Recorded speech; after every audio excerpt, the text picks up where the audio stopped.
Hi, and welcome back. So what we'll do now is go into the pricing calculator, and I'll give you guys a little more background as to the structure of the pricing calculator tool that you guys will all receive from us as part of this module. There are a number of tabs here, and so we'll go into each one of these so you guys have a full understanding. But the idea of this tool is so that way you guys have an idea of how to evaluate your current market.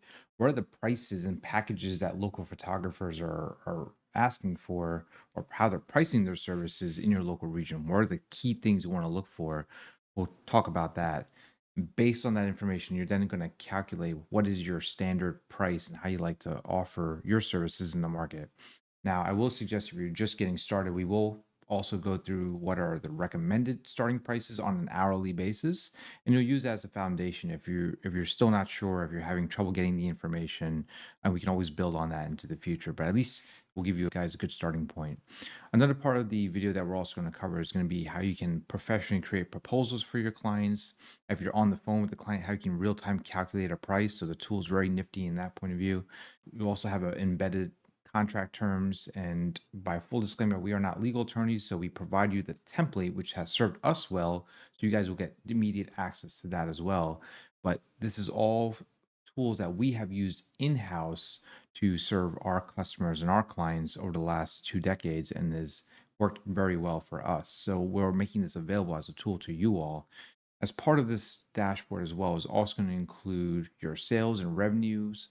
It's going to include recent inquiries and how you can track that information on a lead basis. And then this will all set the foundation for future modules on how we can automate processes, how we can build off this and upsell opportunities to clients. So the tool itself has a lot of great potential and is a very handy spreadsheet that's going to be embedded in Google Sheets that will allow you to very quickly hit the ground running here. So we'll dive into each one of these tabs. Okay, so now let's dive a little bit deeper into the actual tool. The tool itself is meant to be provided as a resource for you to analyze your market, price your service, include who's on your staff, whether that's just yourself or you have a team, professionally send an invoice, and then also track your sales and recent inquiries. So let's now dive in a little deeper into the actual tool itself. Okay, so you see here that this tool is really provided just for photographers, and it's something that we've utilized in our business for a number of years now. It's served us very well. But here's first how to use the template. I would first start by making a copy of the template. So what you're going to do is you're going to file, make a copy. So as part of this module, we'll provide you all with the actual access to the Google spreadsheet, but you'll want to take this and make a copy for yourself so that way you can customize it specifically to your business. And then that will then save a copy of this to your Google Drive. First tab really is going to be provided as a resource for you to analyze your competitors. What are the packages that they're offering? At what price point? What are they including in those packages? This will provide you a pretty good idea of what your local market is like around your region and what are those offerings. And so then we'll then use that as a basis for you to then evaluate and determine where your price comes in. Okay. So that's going to be really the first part. I would say that if you are struggling to figure out your market, if you don't have access to the information, what I would generally recommend is do a couple Google searches in your local city, see who covers your local municipalities or counties or your state, and get a rough idea. If that is too much for you, then I would generally start off recommending with charging $100 per hour for your service. That's a good base, especially if you're in the tri-state area. Now, this is going to depend on where you're all from. If you're in the United States, this can vary, especially if you're on the West Coast, if you're international. So judge your local market and you can price it accordingly. But for us around the tri-state area, $100 an hour is a pretty good basis. The rates tab is a utility that you'll then input your rates. Okay, so the rates tab is going to provide you a breakdown of services for a full day, half day, or quarter day. That's generally what we recommend as the structure on how we should break down your services. And so as clients reach out to you, especially if it becomes a South Asian wedding or an Indian wedding, you'll notice that it's the full day wedding and reception, but then also there's probably going to be pre-ceremonies and any other home functions. So this structure allows you to then price it based on the number of hours, whether it's a full day, half day, or quarter day, and you can quickly put together a price for your client and then determine how you negotiate it from there. That rates tab will also determine how you price on add-ons, so albums or engagement shoots or parents' albums, for example. So you'll be able to determine a price for each one of these services. And we have some recommendations for you if you have trouble getting started. Item number 3 is going to include contact information for you and your team. And you'll see why a little bit later, but this is really meant so that way we can then track who are your team members, and then you can then build automations off of this. So that way you can email schedules, you can notify staff members. If it's just for yourself, then this might be a little bit overkill. But for us, it's helped us track, especially as we start to develop and grow our team, who are the assigned photographers, who's the assigned second photographer to this particular event. So this item number 3, the photographers tab, will allow you to track simple information like name, email, phone number, and then you can then use this to then determine later on who gets assigned to what job. Okay, so that's number 3. Number 4 is going to be the pricing calculator. This is the primary purpose of this tool here. It's a built-in invoice builder for your clients. So if you're on the phone with a client, you'll be able to then quickly put in ones and zeros for if it's a half day, full day, quarter day. They want an album, do they want an engagement shoot, and what does that holistic package price looks like. So this will be a tool that you guys will all have access to, so that way you can then quickly generate a price for your clients as you're live on the phone and send a professional invoice to your clients directly from Google Sheets.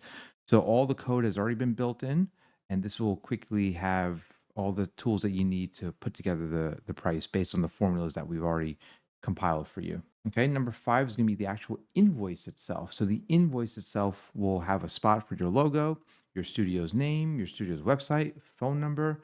It's going to bake in the actual terms and conditions. Now, this spreadsheet itself is going to have a number of legal terms. Now, full disclosure, we are not legal attorneys, but this provides you a foundation of some of the things you'll want to think about as you offer your services to clients. What are the type of liability protections you're going to want? How do you handle overage time? How do you handle if you were to lose your memory card, God forbid? So this will bake in some of those terms that we generally recommend. But again, we would recommend you consult with a legal attorney.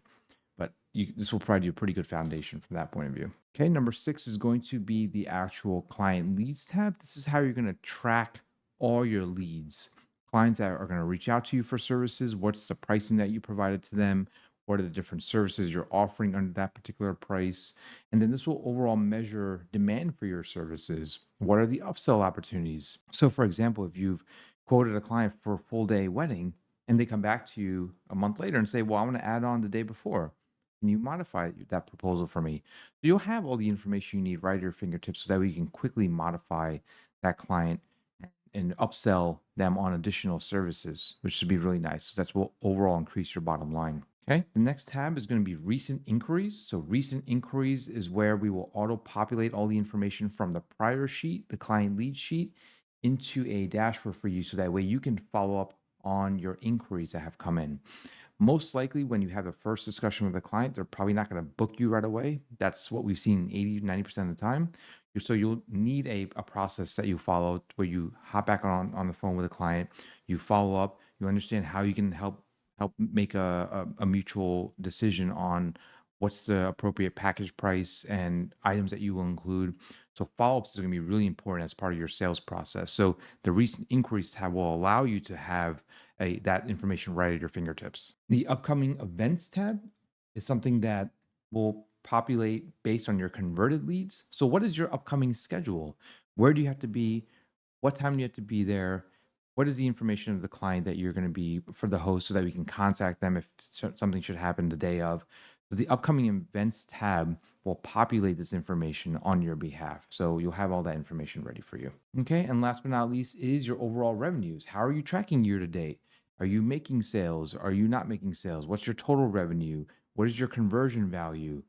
And where are you in the pipeline? So from where your goals are versus where you are year to date, this will provide you a great progress tracker on your sales year to date, and you can measure your conversion success at the same time. Okay, now let's dive into each one of the tabs. So the competitors tab is the first one, and this is really important because you need to understand what your local market is charging for photography services. Many photographers may offer their packages on their website.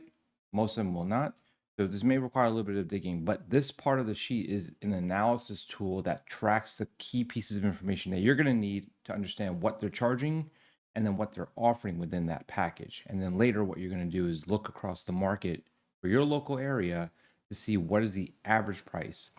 Your goal as a photographer is to match or come in slightly under the market price or offer the same price, but add more into your package.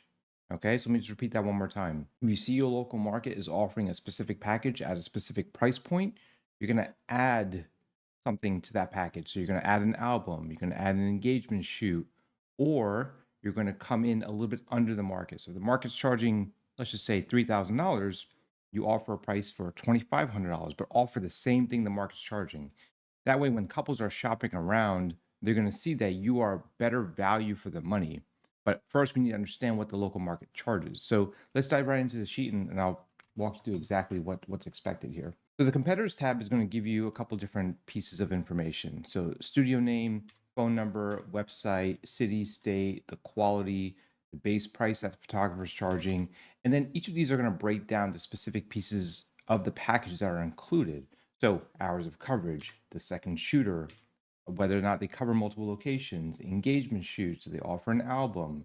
Do they give you raw files within that? Are they offering any prints or 8x10s? Are they giving you any canvases?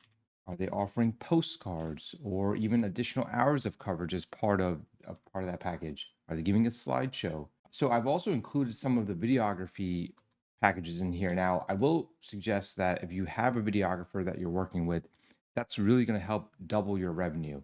Now, it's not mandatory, at least for this exercise.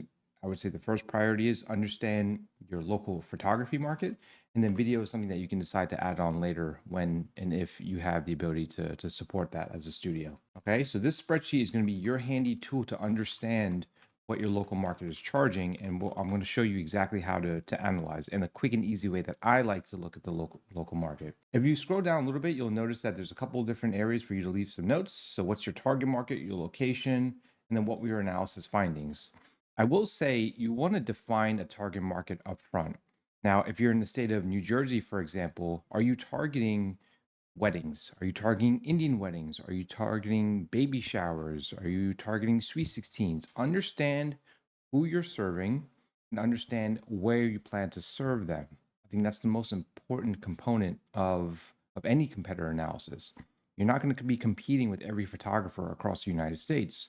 So depending on where you live and where you're willing to travel to, you want to hone in on a local area or region, and then who is the demographic that you're serving. So whether that's an Indian wedding bride, is that the person you're targeting? Are you targeting moms with kids if you're doing maternity shoots? Are you targeting parents who have daughters who are coming up on their sweet 16? Are you targeting Greek Orthodox weddings in your local area? You need to understand exactly who you're targeting, so that way you can then determine, then you analyze the market in that area. Okay, so this spreadsheet, the competitor spreadsheet, is going to offer you a very easy checklist that way you can start to document who your local competition is. This has been one of the most helpful exercises that we have gone through as a studio, and I'll show you exactly what we did. If you go into weddingwire.com, this is one of my favorite websites because what happens is they offer vendors directly on their website and they break down the package price. They offer the additional services within the package. They offer availability information. So it's a really great portfolio to then look at, so that way you can understand what the market's charging depending on the state you're serving.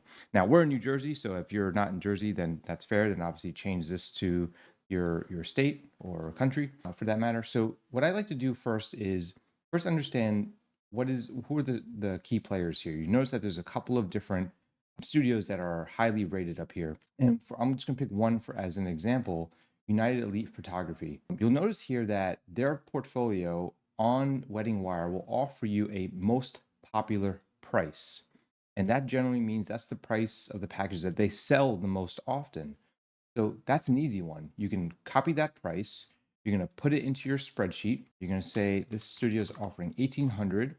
You're going to put in the studio name, United Elite Photography.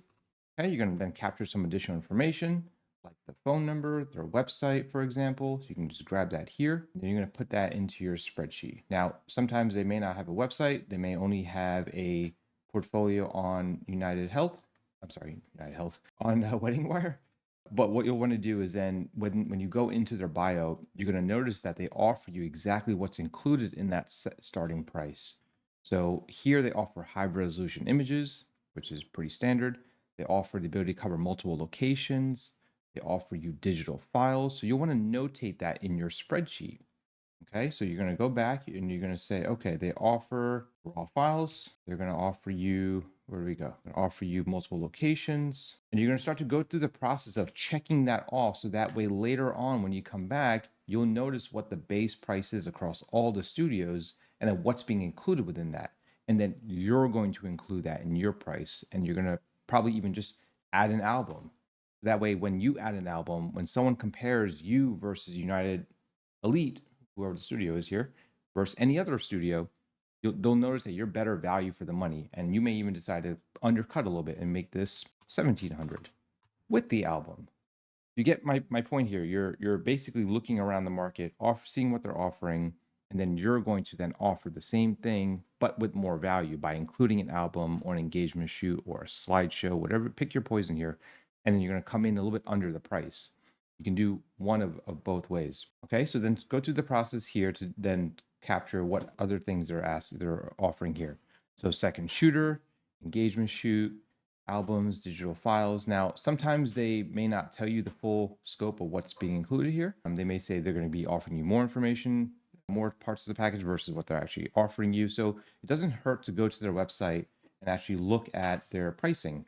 And when they offer their pricing on their website, you'll see that now it's a different price.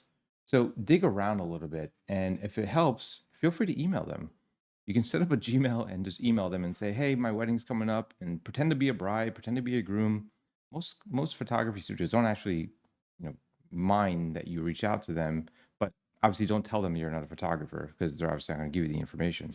But we've done that many times because sometimes some studios don't offer you the pricing right on their website. You need to normally call and reach out. Okay, so definitely go through the process of looking at each person's website, go through Wedding Wire or go to the Knot, any one of these websites that aggregate all the information for you. That's the easiest way that you're gonna be able to analyze your local market. Okay, and then you're gonna come back to the spreadsheet, notate it here, and then later on, you're then going to look across the market and determine what price you're going to offer, which is going to set the tone for the next sheet. Okay, now let's dive into the rate sheet. The rate sheet is going to break down each one of your services based on if it's a full day, half day, or quarter day. Now, this is really popular for Indian weddings because Indian weddings generally have multiple days. But if it's a single one-day function, that's also supported in this tool. If you offer add-ons such as albums or engagement shoots or slideshows, that's also included here. So let me show you exactly how you're going to populate the rates tab. This is going to set the precedence for the rest of the tool because your proposal pricing is going to follow from the spreadsheet, which has been created for you. Okay, so let's dive in. So you'll go to the second tab, rates, and you'll notice here that there's a couple different services that are broken down on the line item area. So first off is wedding day, 12 hours of coverage. Generally, most couples are going to have anywhere between 8 to 12 hours. So this is a pretty generic time frame. They'll normally have a wedding and then it'll be followed by a reception. And you can choose to make the timing from 12 noon to midnight, or you can do 10 a.m. to 10 p.m. Pick your poison here. But this line item is going to ask you for a price on what you would charge for that 12 hours. Now, keep in mind, when we looked at our competitors previously, this price may not line up. So you'll want to modify this column F here based on what you've analyzed in the local market. So once you've done that, then you'll have a better baseline on how you're going to charge for it. Okay, so you're going to do that for 12 hours. So let's say in our prior example, United Elite offered a price for $1,800, which is a one-day wedding. And you want to offer that same price for $1,700. You're going to put 1700 here under column F, okay? Now, generally, if you're covering an Indian wedding or an additional add-on function, you're not going to charge the same price as you charge for 12 hours as you do for 6.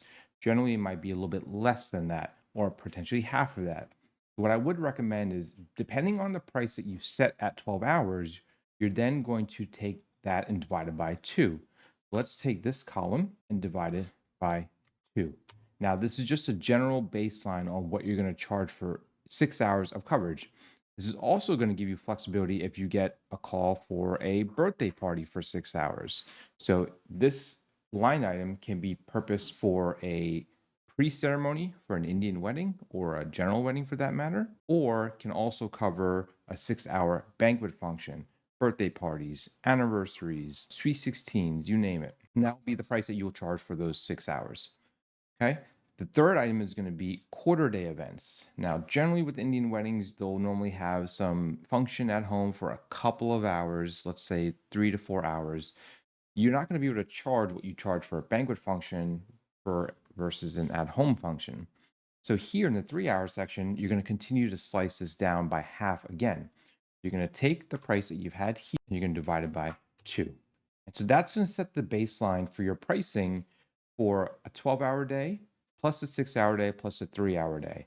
And then if a client wants to book you for 6 hours plus 12, you're going to, in the next tab, you're going to then calculate those two prices together. And then your price is going to be $25.50. And that's going to give you just a general baseline. From there, you're obviously going to negotiate with your client, offer discounts, offer additional add-ons, etc. Okay, so once you've established your 12-hour price, you're then going to then go down the list and half it each time.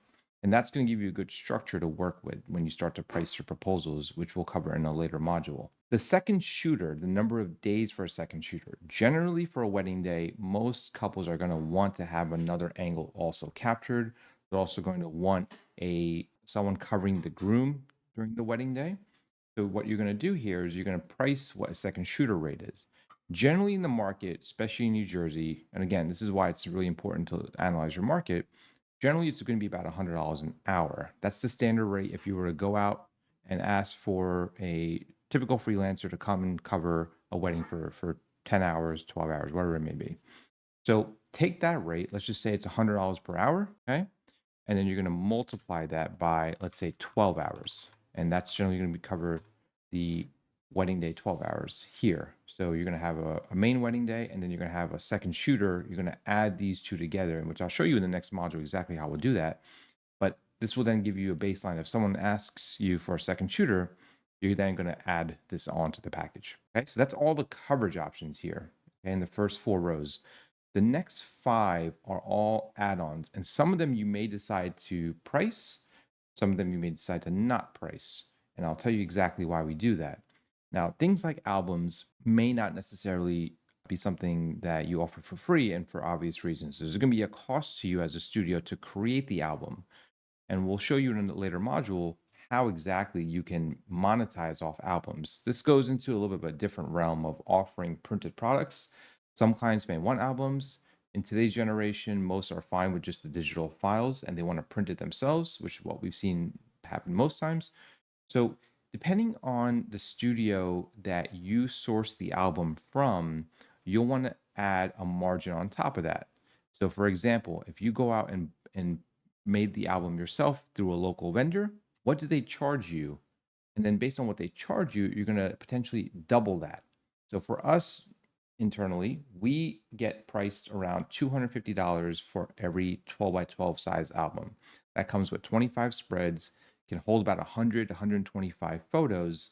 So what we do is we charge our client $550. That includes shipping, includes handling, all the lamination, everything soup to nuts, end to end, plus taxes. So our margin on that is going to be $300. So you may charge your client $550, but then you're paying $250 in cost. So this number needs to incorporate the price that you get assessed plus your margin on top of that. So for us, generally, that's going to be around $550. Again, you're going to have to analyze and see who's your studio that you're going to be sourcing these albums from. What I would say is that sometimes when you offer this album for free, even if you get paid charged $250 for the album, it gets the sale. So in order to get a $3,000 sale, if you pay $200, that's still $2,800 in your pocket, or let's say $2,750 in your pocket, because you landed the sale by offering the album for free. Later in the module, and when we get to the package calculator, I'll show you exactly how you're going to discount that, so that way the client feels great that they're getting more value for their money. Now you can choose to do that for a 12 by 12 album. You can choose to do that for a 10 by 10 size album. You can choose to do that for an engagement shoot. So these prices here, you're going to want to set based on what you're getting charged for albums. Okay, the next three are engagement shoots, same day photo edits, and postcards. Let's go through each of them one by one. Now, engagement shoots are really a great way for you to get to know your couple. It's a way for you to develop a relationship with the couple that you're going to be covering their wedding, but in a way that makes it very relaxed. So I would generally tend to charge for engagement shoots because obviously that's your time. You're going to be editing photos. You're going to be spending time to plan the shoot.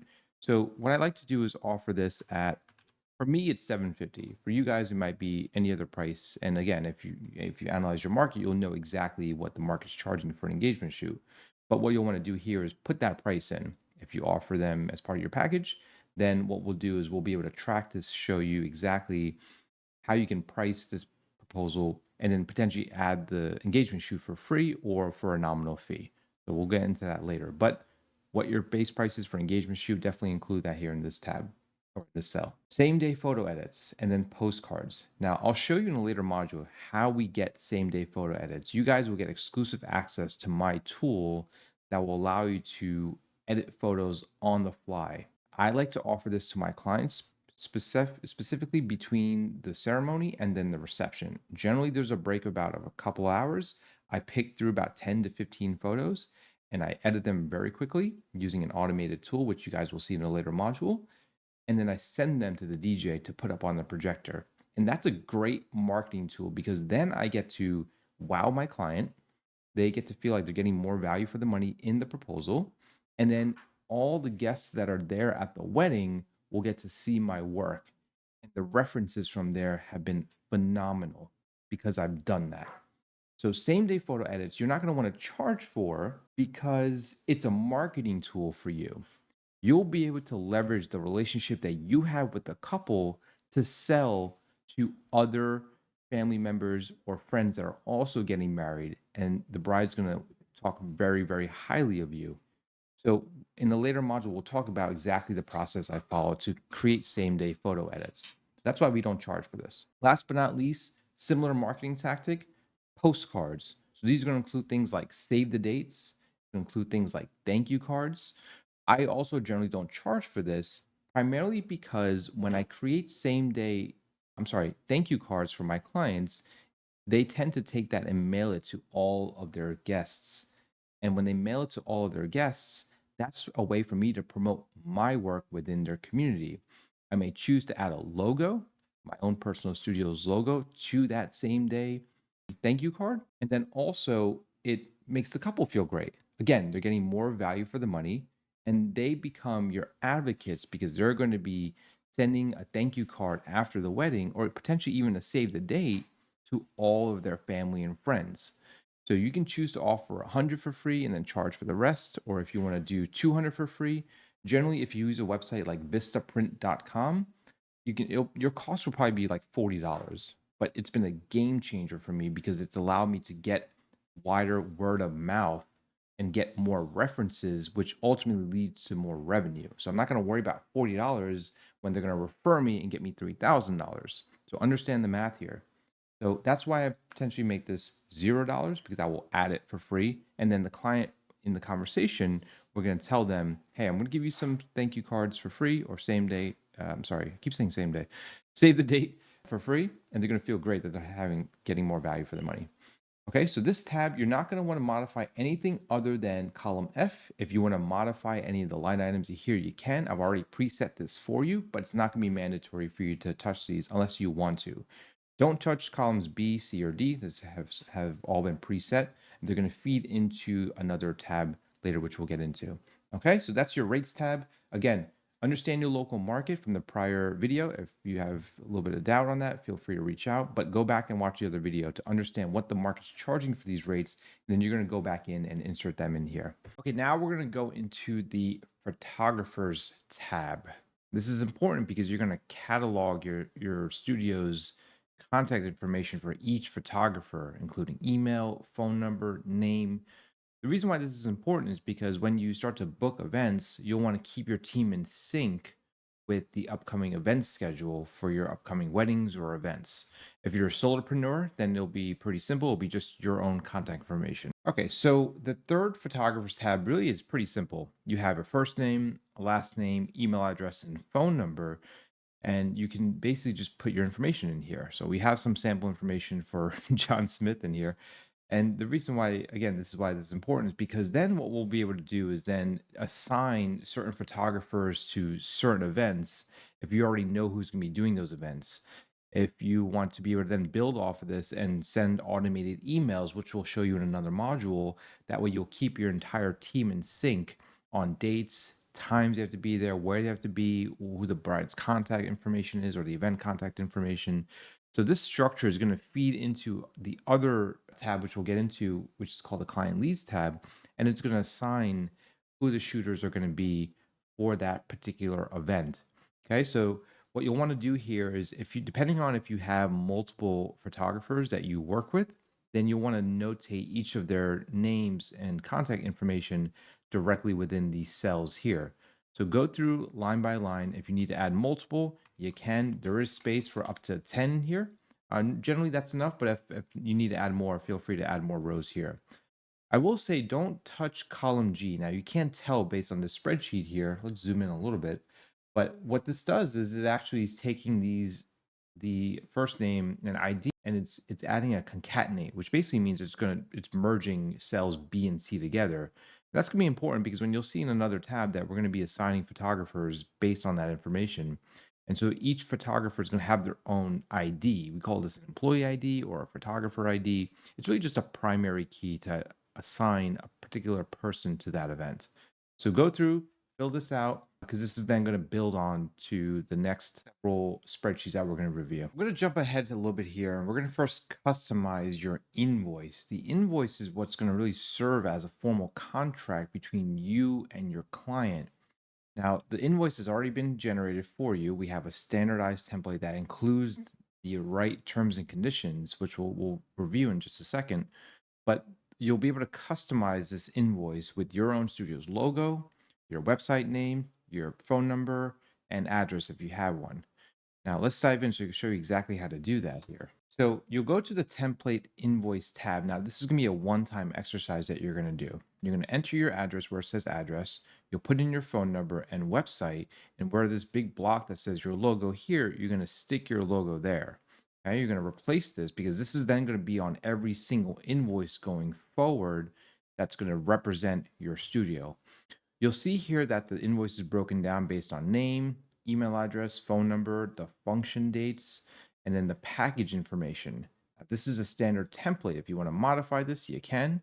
But this area, you'll notice when we get into the package calculator itself, you'll see this area is going to be populated with the package information that you're going to customize for your client. As you go further down, there's an area for the actual package price, if you're offering any exclusive discounts, if there's a travel and accommodation fee, and then, of course, what the total of the package is. If you scroll down even further, there are terms and conditions in here, which we'll get into another video to explain what each one of these mean. Now, full disclosure, I'm not a lawyer, I'm not a legal attorney by any means, but this template has served us quite well for a number of years. I would suggest that you review this with an attorney or look online. There's generally standard templates you can get off of LegalZoom, for example, but know that this is a template that we worked with, that we've customized over time, that's provided us the right protections that we need. Okay, so we'll go into another video to explain each one of these in more detail, but you'll see here that after you get through the terms and conditions, that there's a place for a client to sign, and there's a place for the studio, which is yourself, that you're going to sign. We'll show you separately on how you can execute this digitally using Sign Now or DocuSign, but this template will then serve as a way for you to then populate your package information, provide you the right terms and conditions, and formally document the package you're offering to your client. So take the step to customize this as a one-time exercise, put your logo there, and then after you're done with that, you're going to right click and hide the sheet. You're not going to need to do this any more than just one time.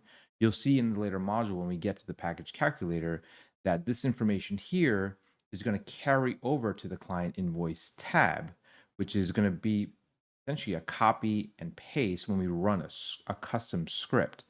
So again, modify the address, your logo, phone number, website. Don't touch anything else in here unless you want to change the terms and conditions based on the review you do with your attorney. But other than that, this will be a one-time exercise. And once you're done, right click and hide. In this module, we're going to review the specific terms and conditions so you understand what it means. Again, please be sure to review this with an attorney, or at least go to legalzoom.com or one of these official websites that give you the right contract terms.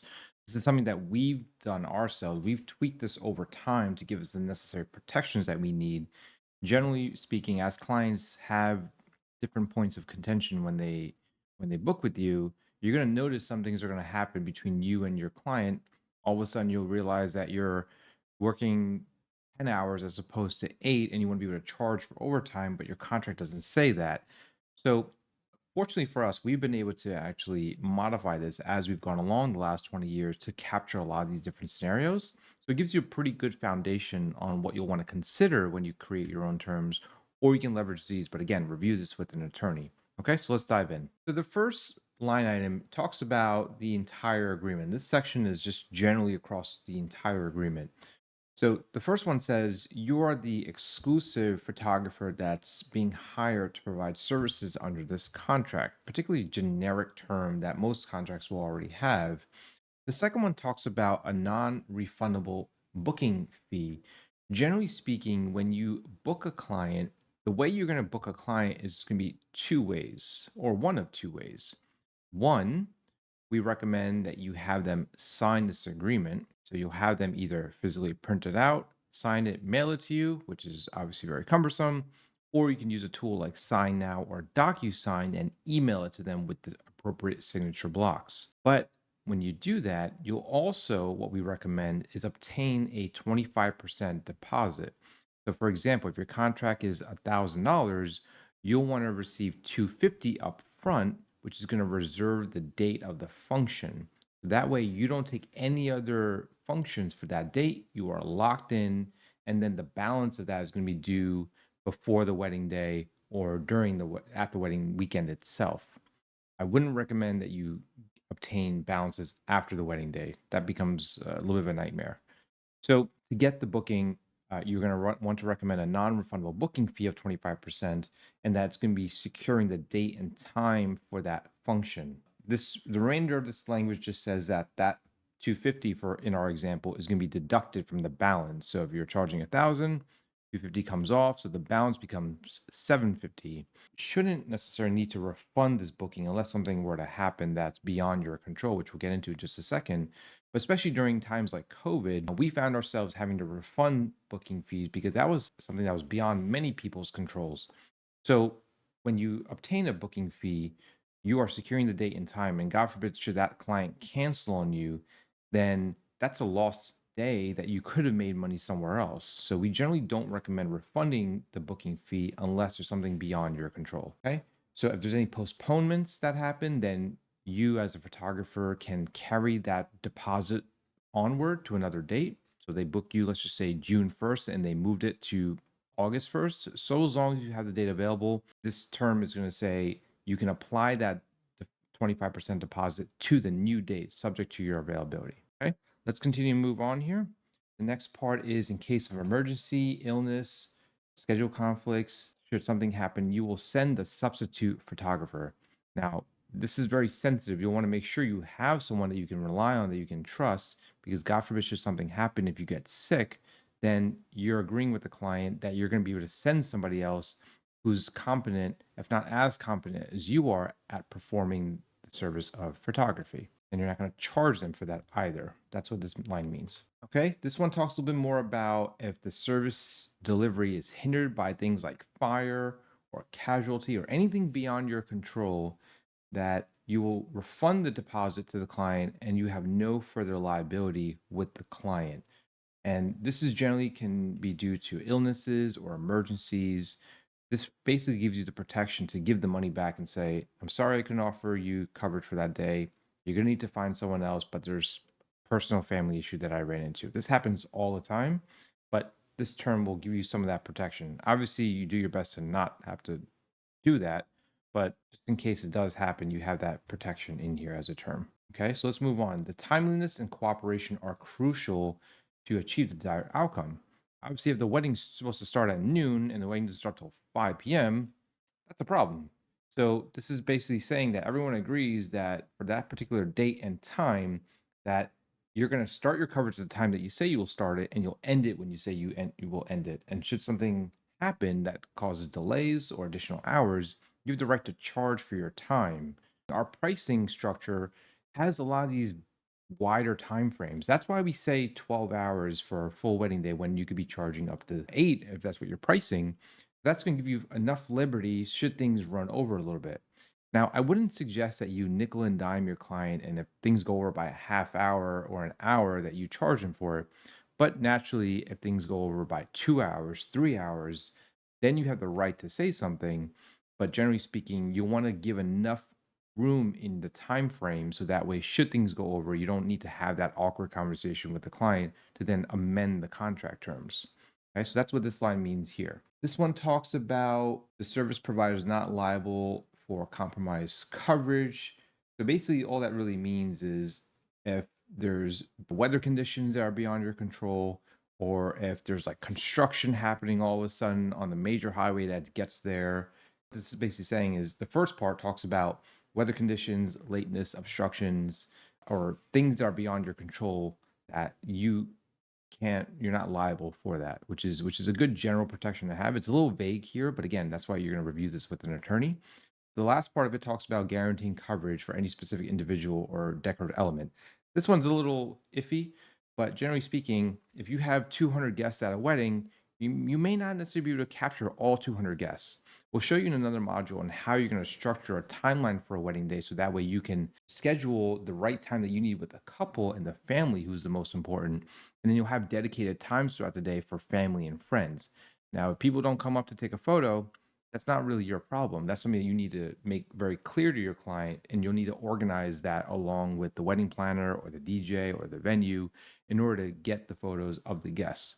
But if one particular person was there and they were not making themselves available to take images, this will give you the protection that you need. Okay. The next one talks about permits. Now, you're hoping that the client has done all the homework that needed to do to get the necessary permit that they need for the event venue and location. This is more specific to engagement shoots, I would say. Weddings, for the most part, if they're booking a wedding venue, they're going to get all the permits and all the right paperwork that they need to make sure they secure the location. But I will say this is in here mainly for engagement shoots where we've seen sometimes brides, for example. I'll give you a little personal story.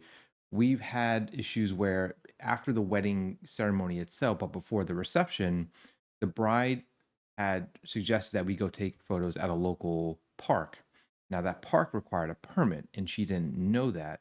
And so at the very last minute, we had to quickly get a permit. And luckily, they were able to give it to us so we could shoot the wedding day or the wedding photo shoot there. But again, this is not your responsibility. You should suggest it on the timeline call that you have with the client, but this will give you the protection that you need to ensure that the client's the one getting all the permits, not necessarily you. That's not necessarily your role. Okay. Limited liability, that the client agrees to that the service provider's liability for any claims is limited to the amount paid on the contract. That basically just means they can't sue you for more than the $1,000 in our example that they hired you for. Generally speaking, you'll want to have insurance with any coverage service that you offer. So should something happen where you can't reproduce the wedding, that they can't come after you for $50,000, the cost of the wedding, because it wasn't documented by you correctly. Insurance is recommended. We do have it for our studio, but this term specifically talks about your liability at the max is the $1,000 that you charge for the client. That's the most they can come back after you for. God forbid something were to happen and you didn't get the right pictures, or they all came out blurry. We've had some crazy things happen, but you can't be held liable for more than the amount you're charging them. That's what this line means. Client will cover any travel, accommodation costs, any transportation expenses.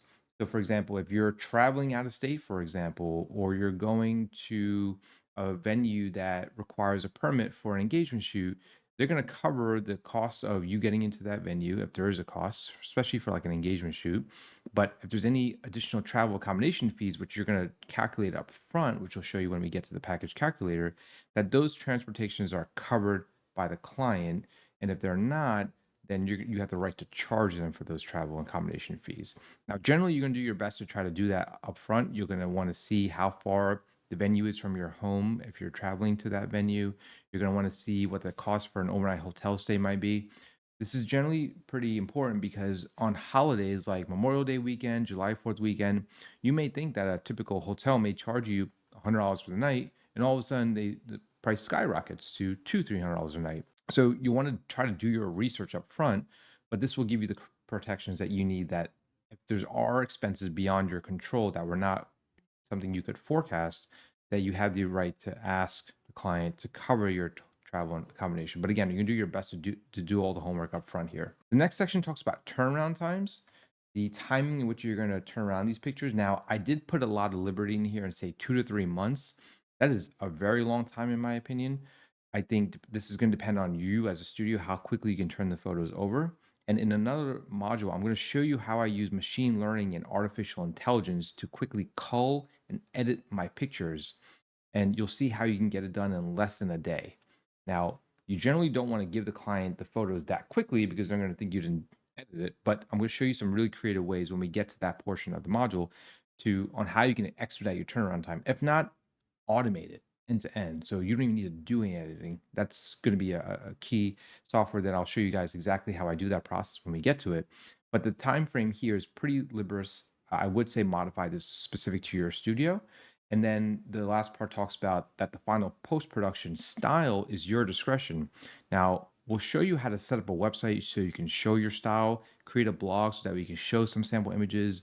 Clients, when they're booking you, they're going to want to see your portfolio first, which I hope is pretty obvious to you all. But if the client has a specific editing style, then you'll want to communicate that with them up front. This term says that you are the one that has the discretion of that editing style, and you're the one that's going to be providing that final recommendation on how the images are going to look. You're the one that's going to be in charge of that, and the time frame in which you provide that can be 2 to 3 months. Now, again, modify this according to your needs, and I'll show you in another module how we're going to expedite this to get it down to as little as 1 day, and we'll show you how to automate the process, which is really, really neat, and I'll show you that later on. Okay. The service provider retains the right to edit or decide what images to deliver. Obviously, if you're shooting 1,000 pictures and half of them are blurry because something happened, or let's say you shot like 10 family photos and somewhere or another somebody was blinking or they was a little bit blurry, you're going to pick 1 or 2 to deliver out of that set. So you'll want to remove any duplicate shots or out of focus shots or any pictures where someone's closing their eyes, for example. This provision says that you have the right to decide what photo you deliver to the client, and you're not necessarily going to deliver every single one. And also that if should something happen, again, based on the prior term as well, you're going to be the one providing that editing style. So you're going to be one in charge of picking the editing style, deciding which ones you're going to deliver and edit at your discretion. That's what this term talks about here. Amendments. This contract remains the full agreement between both parties. So if anything were to change, if the client wants to add on another function, if they want to add an album, for example, that you'll need to amend this agreement. So that's a pretty standard term in most of these agreements, that you'll want to then go back and create another proposal, which we'll show you how to do when we get to the package calculator. This will just give you that flexibility to modify anything should you need. Okay. Written cancellation will result in loss of payments made. This goes back to what we said previously before, that if you take a 25% deposit, you'll want to make sure you retain that deposit. And should the wedding get canceled for any reason, well, you are the one that held your date and you didn't take any of the weddings or events for that date. So if the client were to cancel, then they're going to lose their deposit. That's a pretty standard practice in the industry. And so this term is pretty standard there. Generally speaking, if a client cancels very close up to the day of the wedding, we generally request that they pay the balance in full, because if it's July 4th weekend, a really popular weekend, even such as Labor Day, and all of a sudden the wedding doesn't happen anymore, well, you lost revenue. That's an opportunity cost to you as a studio. So we put 12 weeks in here. Again, modify this based on your own needs. This is generally pretty broad in nature, so that way we cover ourselves, so that way we don't lose revenue. So that's what this written cancellation means here. Copyrights. We like to give away copyrights, believe it or not. That's a little controversial in this industry, because generally speaking, when we will show you in the proposal itself that we give the copyright and the raw files to the client, but this copyright specifically here basically says that you have the right, you as a photographer, to take those photos and market it on your blog, social media, so that way you can then promote your services. That if the client itself, sometimes clients may want to keep their information private. They don't want their photos be out on the internet, which is understandable. So if you need to modify this based on the individual conversation you have with that client, definitely please do so. But this will give you more flexibility so that way you can use these pictures for advertising purposes. Okay. Last but not least is outstanding balances. So this basically just means that you're not going to deliver the photos until you receive the full balance of the payment. That includes same day edits. That's going to include the actual delivery of the gallery. So this is basically just saying any outstanding balances that you as a photographer are not going to deliver the gallery until you're paid in full. Sometimes some clients have asked as well, I'll pay you after I get the gallery. This is a custom work product. You're putting all the time and effort in up front. You're not going to do that for just 25%. You'll generally want to recommend that you obtain balances before you perform services, so that way you can get to work right away, you can start shooting, and you can start editing right away. So you'll want to have custom practice where you're going to ask the client to make their balances before the wedding day. And that's where you have the most amount of leverage. If you ask for the balance after the wedding day, they get busy, they go on their honeymoons, they're moving, you're going to be waiting a long time for that. So definitely recommend and communicate to your client that balances must be due before the wedding day itself. Otherwise, you're not showing up. So that's a little tough, I know, but you'll want to definitely utilize that leverage where you have it. Okay, this is my favorite part now, the pricing calculator. This is a tool that we've utilized for years, and we've been able to use this as a way to create custom proposals for our clients, customize prices for our clients, and then also professionally present them to our clients, so that way we didn't necessarily need a formal CRM software and monthly costs. If you're just getting started, this is definitely a great way for you to ensure you keep your costs low, but then also provide a professional look for your clients. And I'll show you exactly how we're going to price some of these packages live in real time. In another video, we'll also have a simulated phone call with the client, so you guys can see a little bit behind the scenes on how I utilize this, how I speak to a client, and how I price it in real time. Okay, so let's dive right into the spreadsheet. So you'll notice here that the spreadsheet has a couple of different areas for you to then choose from. So now remember previously when we went into the rates tab, we had defined what our coverages were going to be. We had the full day, we had the half day, we had quarter day, and we also had the second shooter, the albums, and potential add-ons. So each of these are going to be your levers in how you're going to then price it. So for example, what you'll want to do is put a 1 here if you're going to price a wedding day. Now this is going to show you a error here, but I'm going to clean that up in the next right after this. But what we'll show you here is that this binary area here is how you're going to customize packages. You're going to want to put a 1 here for if you're pricing a 12-hour wedding day. You're going to want to put another 1 here if you're adding a half-day function. So you'll see here that the photo sum gets updated based on the 1s and 0s that you put on row 12. And you're going to put that underneath the coverage area. So now if I'm a client and I'm speaking to my client while I'm on the phone with them, I can quickly say, okay, you just want a wedding day? Okay, do you want any albums? I'll include an album there for you. I'll include a same day photo edit. And you'll see here that the price is going to calculate in real time. The way for you to then discount the package is going to be by adding a discount. So for example, if the client books the wedding day plus an album, and they also want some same day photo edits, what you're going to do is you can even add a discount. Now, again, you're going to look and see what your market is charging. Go back to the competitors tab in the video that we reviewed with this earlier to understand that is the market charging $3,000 for the wedding day plus the album plus same day photo edits, for example. And if the market's charging $3,000, what you can do is come in a little bit lower than that.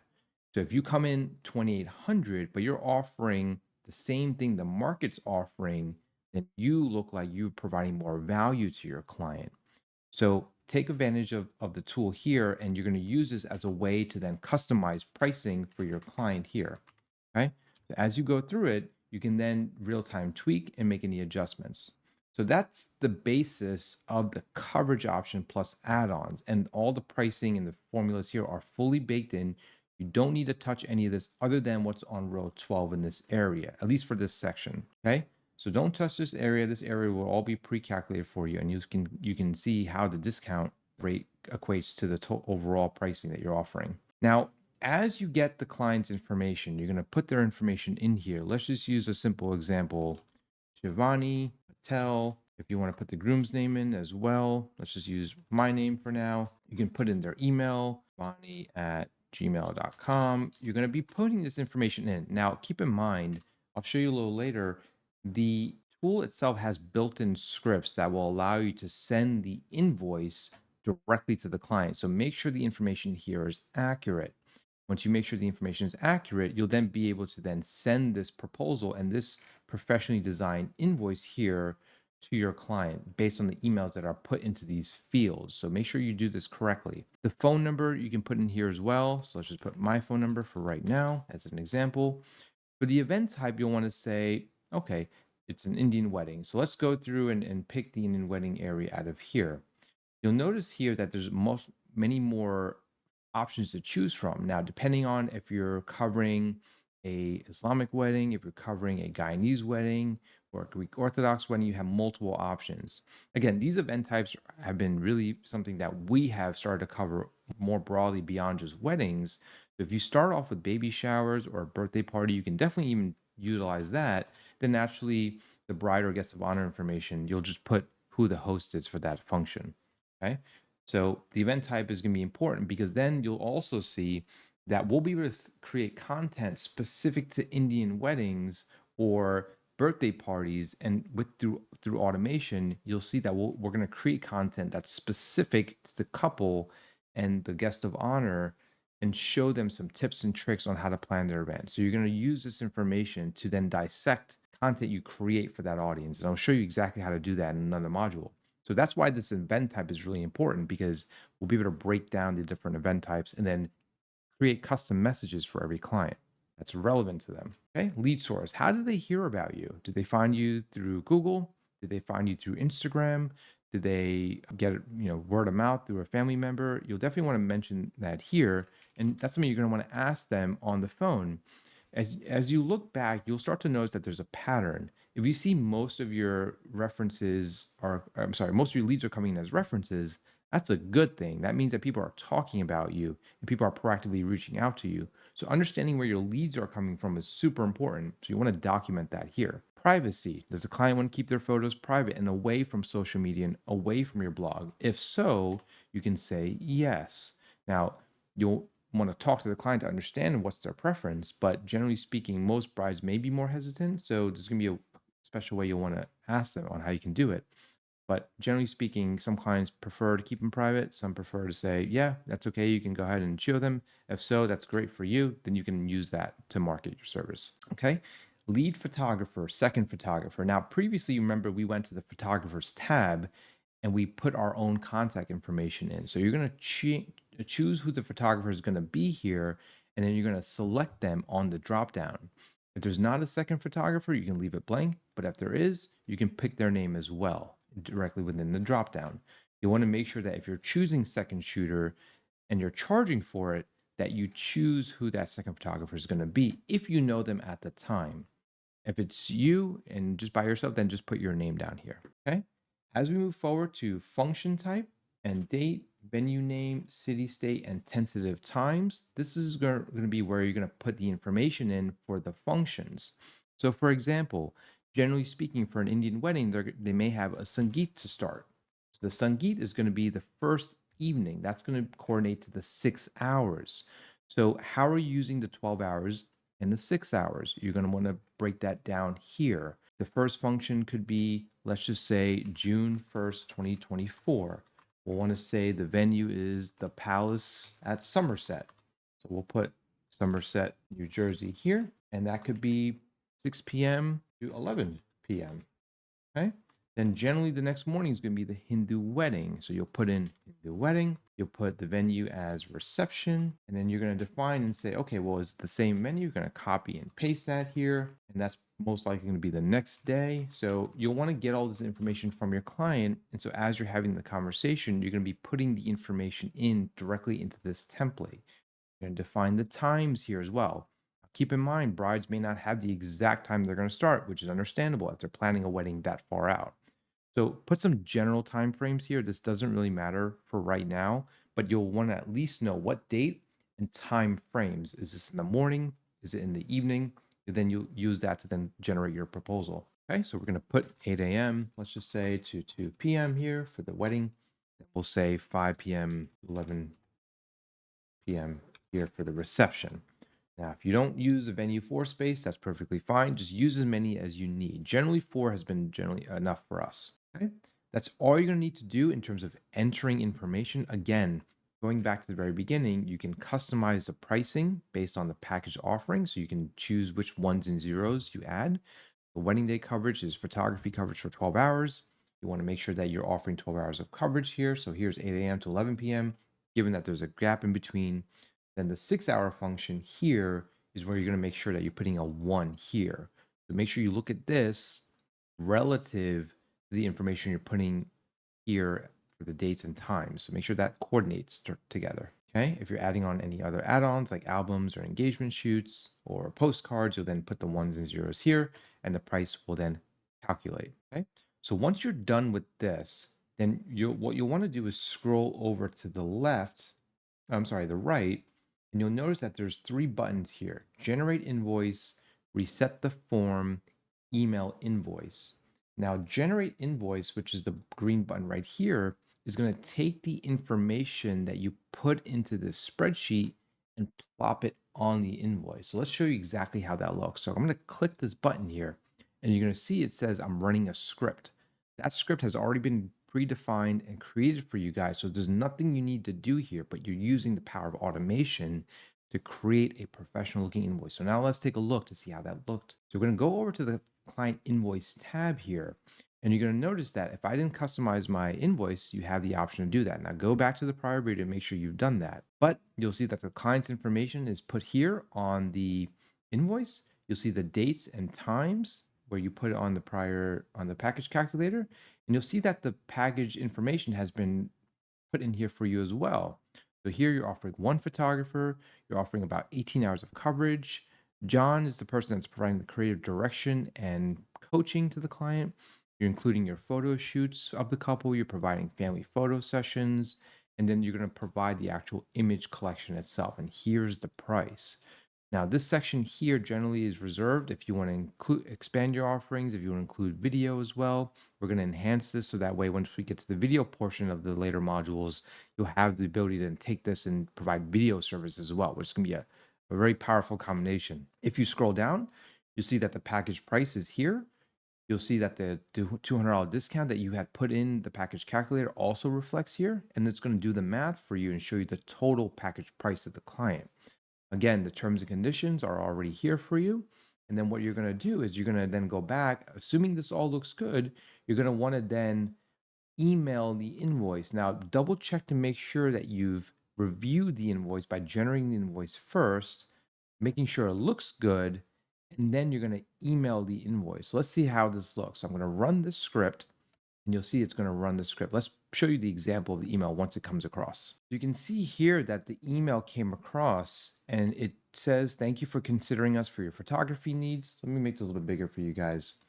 I'm excited to share our customized proposal attached to this email, which outlines a photography service tailored specifically for you. This concludes a detailed package offering and pricing details. Please review the proposal at your convenience.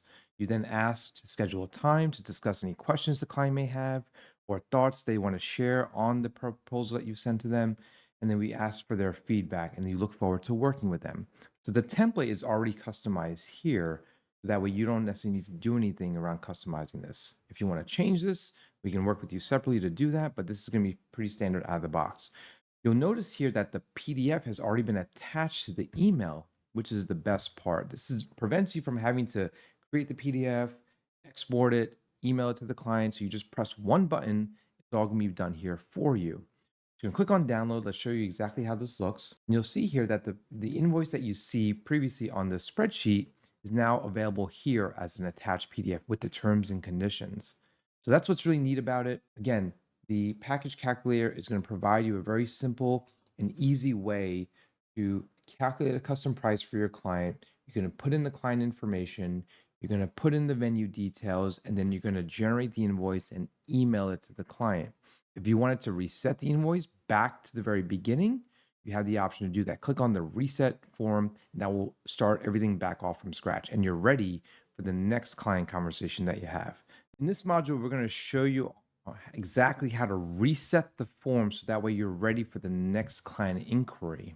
Now, we're also going to show you exactly how to copy the information before you reset the form to store it. And then we're going to use this information as a foundation to build upon. So all client leads that come in are going to be saved in the table, and we're going to build rules off of that to then make sure we follow up automatically, which is the best part. You're also then going to use ways to find upsell opportunities. So for example, if you didn't sell an album with that particular client at that specific time, then you can always offer a discount to an album through an automated email. So that's where this becomes really, really cool. But you need a foundation of the information in order to do that first. So let's go back to the spreadsheet that we were reviewing in the prior tab, and I'll show you exactly how we're going to copy the information. You'll notice here that if you scroll down to line 51, that each of the attributes that you had inserted are saved here in an organized row for you, and that goes all the way across to the very end of the sheet. You'll want to copy that information. Now, when you do that, you're going to right click on row 51, you're going to go to copy, and then you're going to go to the client leads tab and insert it as a new row. So this is some pre-built information that I have put in. So I'm going to identify the next empty row here on line 15. I'm going to right click, I'm going to paste special and save it as values. You'll notice that each client has the information broken out into this table. So package price, travel charge, the total discount, the bride's information, their email, their phone number. Each lead here represents a unique deal or business opportunity with your client. Now, what you'll want to do here is assuming that the client calls you back and says, "Hey, John," or Samir, let's use me in this example. "I'd love to book your service. Thank you for sending me that proposal. I'm ready to move ahead. What do I do next?" Okay. So you'll send that email, and you're going to be then taking that contract and you're going to upload it to DocuSign or Sign Now. You're going to put signature blocks, you'll put their email in, you're going to send them that for execution. Once you do that, you're going to come back to this row here and say, yes, that was a converted opportunity. So that means you now converted that client to a paid client. And then this information is then going to feed over into the next couple of tabs, which is going to then document which events you have upcoming, and then also how your sales are tracking year to date. Okay. So the client leads tab is really, really important. You want to make sure that every client you speak to is documented here in this table, and you're saving that information by, again, you're going to go back to package calculator, you're going to copy the row, and you're going to go into client leads. And if you need to add a new row, you'll do that here and paste as values. Now, there's a little bit boo-boo that I made here, that the ID should be unique to every client. If you need to reset that, you can definitely do that. Just copy and paste this down. But each client and opportunity should be a unique ID. It's going to set the foundation for later parts of the module where we're going to build automations off of this. So make sure that you're keeping this table very clean and you're maintaining the booked column to document which events are fully confirmed by your client based on deposits made or based on contracts that were signed. Okay, so the table itself, again, is just going to be the same information that we put in the package calculator, and it's going to go all the way across to then break out the source of the information. I'm sorry, the source of the lead, the venue date, the time, and it's going to then document all the different package ones and zeros that you had put in previously. So that way we can then use these to identify upsell opportunities. So for example, if album here is 0, that means we can identify all clients that are booked and which ones have 0 in the 12 by 12 album column, and send an automated email to increase our revenue numbers per client. That's super important because if you've converted a client for $1,000, you can now turn that $1,000 client into a $1,500 client. And you'll see exactly how we increase the value of every lead that we book by finding upsell opportunities in an automated way, which is really, really cool. Okay, so as we go along, so there's nothing you need to do here other than copy and paste the rows. All the information here is going to be fully structured for you. And then what you'll do here is just maintain this spreadsheet, make sure you keep it clean. This is really going to set the foundation for you. So that way we can then build automations off of this and find ways to increase our revenue and then also provide value to our clients and provide a better customer experience. Next, we're going to go into recent inquiries. So as clients reach out to you and provide them proposals, some of them may go silent. So what you'll want to do here is track these leads and follow up with a phone call or an email. Make sure that you're doing that proactively. You as a photographer, if you're brand new to the industry, you're going to, what I like to call it, dial for dollars. You're going to get on the phone, you're going to get back to your email, and you're going to ask the client, hey, what did you think about the proposal that I sent you? You need to be a little aggressive here, and you need to be a little bit confrontational so that way you can make sure you lead the sale.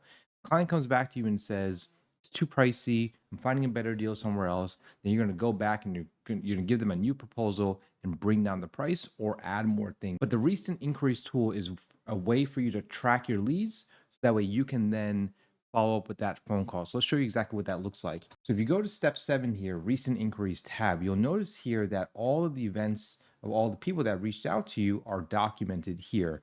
There's nothing you need to do in this spreadsheet. It's already been set up for you. But what you'll want to do here is utilize the phone numbers to make the call. You'll see that the clients that have reached out to you recently are all here. So that means that if they are in the planning stages of their wedding, the chances of them converting are very, very high. You want to make sure you reach out to them relatively quickly, preferably a couple of days after you send the proposal. Keep the line of communication open. So as you start to reach out to your client, you utilize the phone number here, get on the phone. You can track the information here on the package that you've offered them, the venue, the dates, their times, and then you can then offer more better pricing if they require it, better value for the money that they require. But use the recent inquiries tool as a way to follow up and actively manage your clientele pipeline so that way you can convert these clients to paid clients. Okay, next is the upcoming events tab. Now, if you've converted a client and you went back to the lead sheet and you put in yes under booked, then this spreadsheet is going to then help you track your upcoming events. So that way you can stay on top of the planning process with your client. Okay, so let's show you exactly what that looks like. If you go to tab 8, upcoming events, you'll see here that all the events that have been booked have their information populated. The client's name, their email, their phone number, the venue date, the place you have to be, what time you need to be there. So this tool has been built out for you so that way you can track your client and where you need to be for that client. You'll see here that the first event date is already pre-populated and shows you how many days away it is. There's nothing else you need to do here other than use this as a way to plan your event. But the upcoming events tab will help you track your events that are upcoming, clients that you've already booked. Okay. Finally, a built-in CRM dashboard. CRM stands for Customer Relationship Management. So as part of step 9, tab 9 on the tracker, you'll see that we have built a sales dashboard for you. Let's show you exactly what that looks like. You'll see here, if you go to tab 9 for sales dashboard, that the gross value of what you've booked year to date are tracked here for you. You have the total number of booked events, the number of non-booked events, and how you're tracking in terms of lead conversion rate. Lead conversion means of the number of people that have reached out to you, how many of them have been booked and become paid clients. If this number is low, that tells you that either you're charging too much, you're not offering enough for the value, or there's something wrong in your sales process. So as you stay more informed with us and follow this program, you'll learn exactly the tactics we utilize to convert clients to keep this number high, keep your revenue flowing, and also make sure you're tracking well in terms of your business. As you further go down the list, you'll see here that if you wanted to offer statuses, let's say a client reaches out to you and you already have a wedding already booked for that date. What you'll see here is that there's a couple different statuses. So conflict, which means you already have a wedding for that day, so you can't take that new inquiry that came in. Or if someone had to cancel that event, someone, or if you refuse, let's say someone came to you and said, I'm only going to offer you $100 for the day. That might not be worth your time. So all these statuses here are going to help you track the total value by status of every client. You want to go back to the client leads tab and make sure you put this under the booked column. So booked means yes, not booked means no, and then you'll put canceled for booked, or you'll put conflict or refuse. So let's show you what that looks like here. So this is pulling from the client lead sheet tab, and you'll see here that column B has all these different statuses.